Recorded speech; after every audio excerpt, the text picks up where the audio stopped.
We continue to preview the 2025 college volleyball season here on Midwest Sportsnet. Our stop today is Billings, Montana, as we get to visit with Aubrey Beaumont, who is heading into her second season as the head coach for the Rocky Mountain Battlin Bears.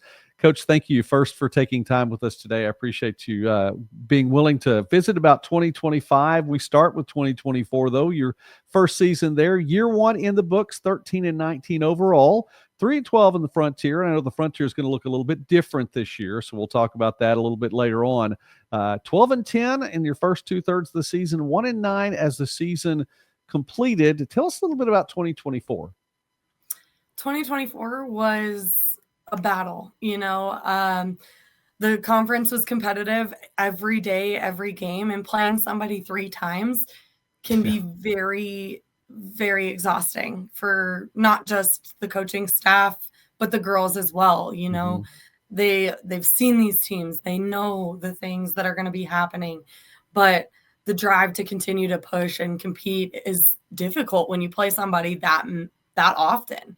By the end of the season, we played Montana Western 3 times, and we were playing them a 4th time. It just is a lot.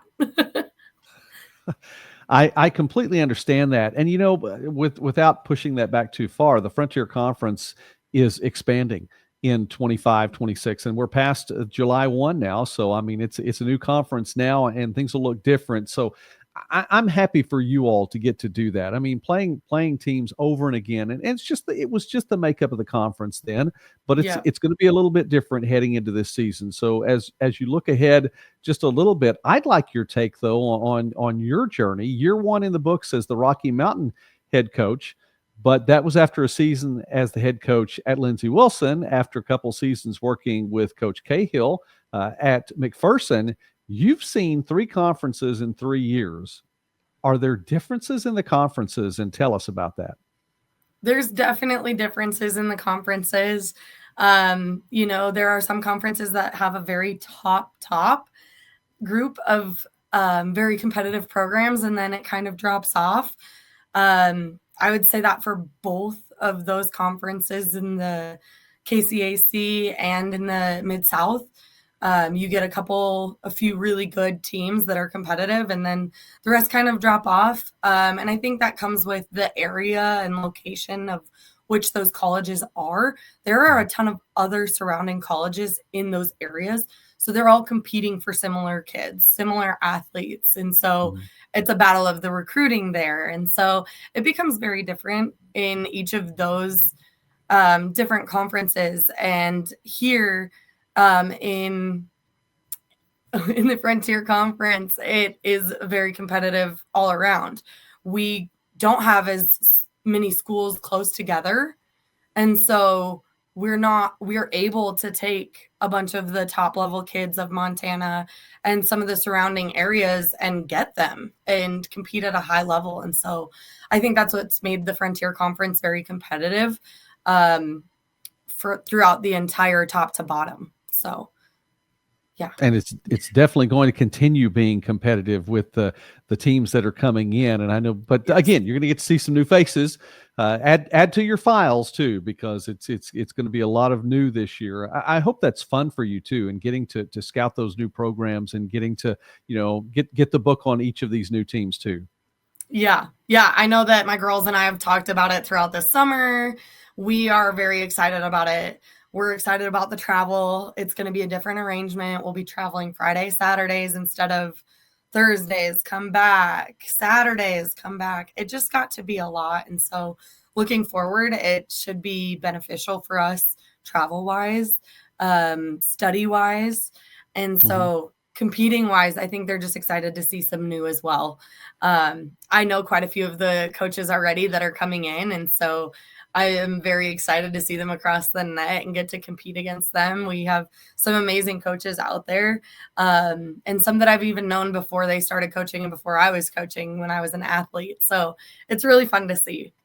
That's cool, Coach. I appreciate hearing that. All right, let's talk about 25 then from a personnel standpoint. I'm going to mention names of players who aren't playing for you anymore, and then let you take it from there. How about that? Because you graduate. I mean, some major production, all conference performers, 5 seniors, yeah, that go out, including McKenna Bushman. She was an outside for you last year, 3.26 kills per set, first team all Frontier. And who's coming in, because obviously you have to replace her. Right. Absolutely. So McKenna is leaving. She was a stud, all around great athlete, super consistent, and just very level-headed. She did a lot with being a good rock for this team this last year. Not only her, like I said, we had 5 starting seniors that are now leaving. So it opens up a lot of opportunity for our incoming girls. We have 3 transfers coming in, 2 of them, which are pins. They could potentially be DSs, but I'm looking at them more as pins because of their IQ level and their presence on the court. That would be Sadie Meyer from Northwest Community College and Josie West. She is coming in from, she just transferred. So she was at Southwestern Michigan Community College, and she finished there. She had a brief stint at Lake Erie, and chose that was just not the fit for her. So she is coming to us, and I'm looking forward to both of those 2 hitters and seeing how they compete within our program. We do have some returners that are coming back that, they work hard. They work really hard and they're ready to compete. Some of our girls might not be ready to compete. And, with the nature of our program, that's going to make us even better moving forward, is that we do have that JV program. And we have another kid that I'll talk about a little later that was in the JV program, and she's looking at taking some time this year potentially. But yeah, Sadie Meyer and Josie West, those 2 are going to be some of the top girls we look at for hitting on those pins, whichever pin they end up on. I'm not going to box them in. It's whatever is going to work best for our team. Absolutely. Well, no, that makes sense. And you have a few more weeks to make some of those determinations before the season gets underway. We're visiting now with Coach Aubrey Beaumont from Rocky Mountain here on Midwest Sportsnet. And I encourage you, please take the time, like the video, subscribe to the channel. We enjoy talking about small college sports and more throughout the Midwest and beyond. Another name, another graduate, Blythe Seeley. Better than 9.5 assists per set. Second team all conference for you last year as well. You are going to be having to look another direction out of necessity again. Yeah. Oh, here we go. Sorry. My lights are automatic, so that's super great. If I don't move too much in my office, they go off. That's great, Coach. That's a first for us here. So that's we have some outtake material now. Good. Okay, so yes, Blythe Seeley, she's going to be very hard to replace. She is so consistent. Day in, day out. She has great IQ. She runs an offense. It's going to be really hard to replace her. And the other seniors, like I said, so it's going to be crazy. We do have a transfer setter coming in. That would be Meredith Marsh. She is coming in from Whatcom. She is graduating already with her bachelor's. So it's an interesting case for us as far as her coming in with a bachelor's already, but she will be doing our 3-2-1 program.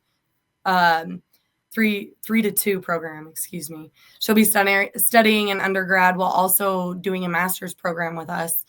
But she's a setter. She was the leader for the Whatcom. She now is the all-time leader there. And she's very smart and intelligent as well. I have Luella Kincaid coming back. She is a utility player. She's left-handed. She's a setter. She played some right side for us last year. We have options in the setting realm as far as what we're going to do. We also have that freshman that was on JV this last year that has worked extremely hard. And she's looking at potentially trying to get some time for us. And that's going to be really important as far as the competition in our program.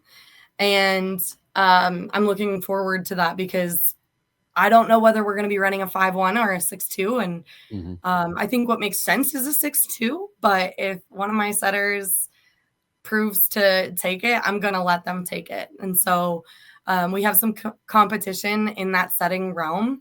Kristen Mentink is the freshman moving into the sophomore year. And so we'll see how she worked over this summer and how she comes in throughout camp. All right, Coach. I'll mention another graduate there. And I feel for you, coming in your first year and you have such quality play from seniors and you get only 1 year with them. So Yes. I'm just trying to take an opportunity to mention a name or two more while we can. Brooke Ark, the DS for you last year, another all-conference performer, second team, 6.38 digs per set. That's just a crazy number. She is a stud. She is a competitor. She's so athletic, and she's quick. So with all of that mixed in, she just is such a presence in the back row, and that's going to be something that we miss. Her vocals were always there, which is important. And so to replace her is going to be very difficult. We do have Lindsay Lawrence, who stepped in a DS role last year. She did a phenomenal job. She's very just even keeled and she reads really well. She puts her body in a great position, but is stopped and then makes great moves after that.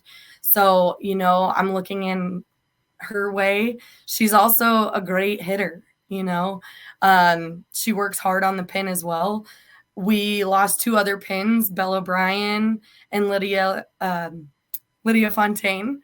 Those 2 also were significant on the pins for us as well. And so replacing all these girls, all these seniors that were tremendous athletes, it's going to be crazy. And so to tell you the truth, I don't know what this year is going to potentially look like because we have options and we have competition within our own program. And in order to do that, it's going to help us grow our level in itself. Being able to compete against each other every day in practice at a high level is going to help us. So depth is good, Coach. Depth and options. Those are both good words. Those are both positive words. So we'll take them. All right. Looking then, I want to look at the schedule, but first, as we're getting to know our coaches this summer, the question of the summer has been this: favorite 80s song or 80s band? I'm gonna have to go with Guns N' Roses. I played a fair share of Guitar Hero growing up, and I just jammed out with it, and Guns N' Roses had to be my favorite. So I'm gonna have to go with them. Okay, I like that. Sweet Child of Mine was a good song. It was actually 2 good songs in one.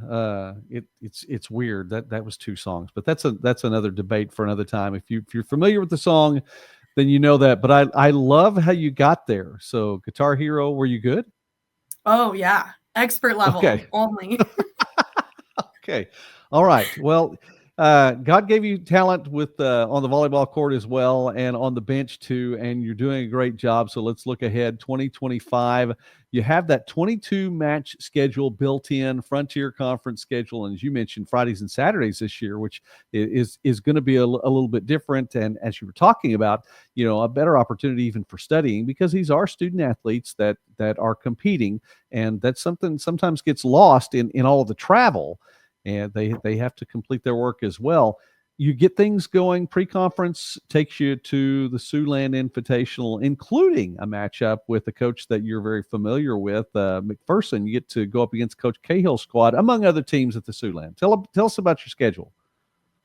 Our schedule is going to be awesome.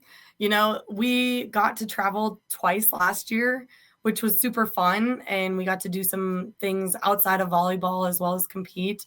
But this year we are only going to 1 preseason tournament. We will be taking our JV and varsity, which is really exciting because we've never done that. but it's going to be a great opportunity for us coaches to really evaluate. And if we need to make any changes, we can. But yeah, we are going to compete against some great teams. We've got Northwestern, we've got McPherson. The schedule recently changed, and so I'm still looking at what we've got. So, hopefully it doesn't change again, but, some teams drop or end up doing something different. But yeah, I'm really looking forward to play McPherson. I've known Corey forever, it feels like. And I'm really close with his family, and I know they're going to be there, but he's done a great job in the last few years of building his culture and changing what that looks like. And you can tell in their play. And so I'm really excited to compete against them and see how we match up. I know he's got some great kids coming in, but so do I. I've got some kids coming from all over, Florida, Washington, California, Utah. And so I'm really excited. We're building here too. And, we're only in year 2 of what we want this program to look like moving forward. And he's in year 6. So he's got a little bit of time on me, but hopefully we compete there and we can come out with a couple wins from the Siouxland Invitational. All right. And then that strong Frontier schedule as well. Coach, thank you. I feel like we know a lot more about the program, and you as well. So I'm grateful for that, and we're going to follow the Battlin Bears this year, and success to you and to your team, and we appreciate you taking time with us today here on Midwest Sports Net. Thanks for having me, Joey.